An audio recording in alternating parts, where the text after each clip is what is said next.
Jadi kalau emas dengan emas itu barang yang sangat berpotensi riba.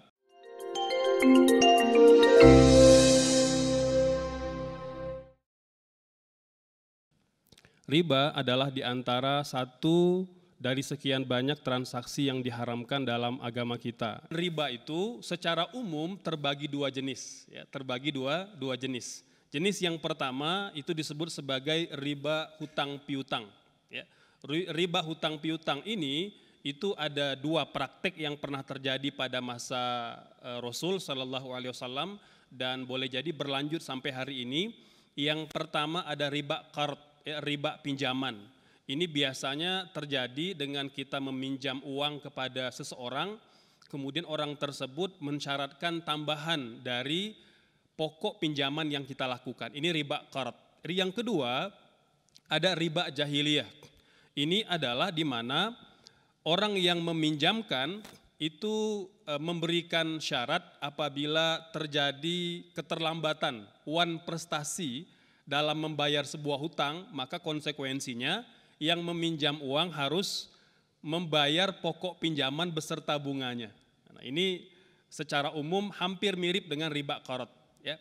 Baik, yang kedua riba jual beli. Ya, riba jual beli ini juga ada dua praktek. Yang pertama itu riba fadl. Ya, riba fadl ini adalah pertukaran antara barang-barang sejenis dalam komoditi riba, ya, yang dipertukarkan, ya, yang dipertukarkan, kemudian ada kelebihan pada salah satu alat tukarnya. Ya, nanti kita akan jelaskan komoditi apa saja yang masuk riba, ya, karena tidak semua komoditi yang kita perniagakan itu masuk kategori riba. Nah, ini penting untuk dikenali dan dipahami oleh kaum muslimin.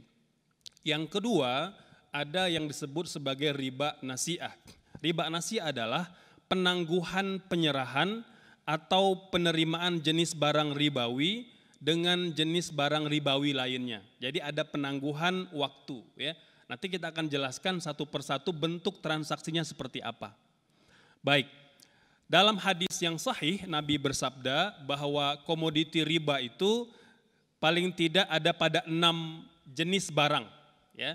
Yang pertama kata Rasul az-zahabu biz-zahabi, emas dengan emas. Nah, jadi kalau emas dengan emas itu barang yang sangat berpotensi riba. Yang nanti kita perlu tahu bagaimana agar terhindar dari riba ketika akan melakukan pertukaran antara emas dengan emas. Ya, ini terutama bagi muslimah, ya, ibu-ibu yang mungkin sering jual beli emas, ya, ini harus tahu. Ya. Yang kedua kata Rasul al-fiddatu bil fiddati, perak dengan perak. Nah, ini juga masuk komoditi riba yang kedua. Yang ketiga al-burru bil burri, ya. Nah, ini jenis gandum yang halus, ya, yang sudah dipisahkan dari kulitnya. Yang keempat ada asy-syairu bisyairi, ya. Nah, ini jenis gandum yang kasar yang belum lepas dari kulitnya. Ini juga masuk komoditi riba. Kemudian yang kelima at-tamru bitamri, ya. Nah, jadi kurma dengan kurma. Ini masuk komoditi riba. Harus tahu kita. Yang keenam adalah al-milhu bil milhi, garam dengan garam. Ini masuk juga pada komoditi riba. Jadi secara umum kalau kita list, ya, ada emas, ada perak, gandum kasar, gandum halus, kurma dan garam. Ini 6 komoditi ribawi, ya. Nah, selanjutnya ulama kemudian mencoba menguraikan, ya, bahwa 6 komoditi ini berdasarkan kategori, ya. Pendapat yang pertama mengatakan bahwa hanya 6 komoditi tadilah yang masuk pada barang-barang ribawi. Selain pada 6 ini maka tidak termasuk riba atau tidak termasuk komoditi ribawi.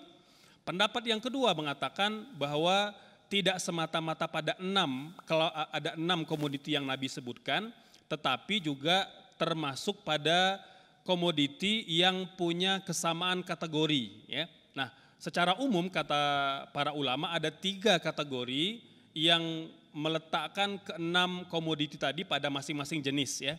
Yang pertama, komoditi itu disebut sebagai kelompok perhiasan atau kategori perhiasan atau alat tukar. Yang kedua, makanan pokok.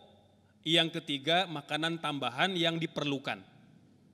Sehingga kata para ulama, jika kita setuju dengan pembagian kategori yang kedua ini, artinya segala jenis perhiasan yang menjadi alat tukar itu sama ilatnya. Ya, kalau dulu pada masa Nabi emas perak menjadi mata uang, maka pada hari ini rupiah menjadi mata uang, maka rupiah berpotensi riba.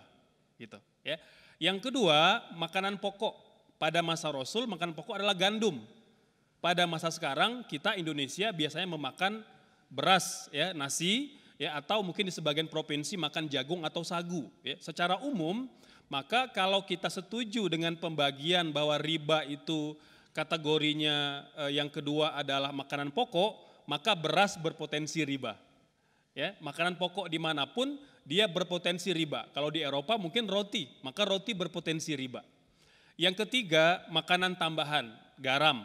Ini diantara makanan yang kita perlukan. Ya. Makanan kita itu bisa kita pastikan 90% memerlukan garam. Ya. Baik itu pada makanan ataupun pada minuman kita ada persentase kandungan garamnya.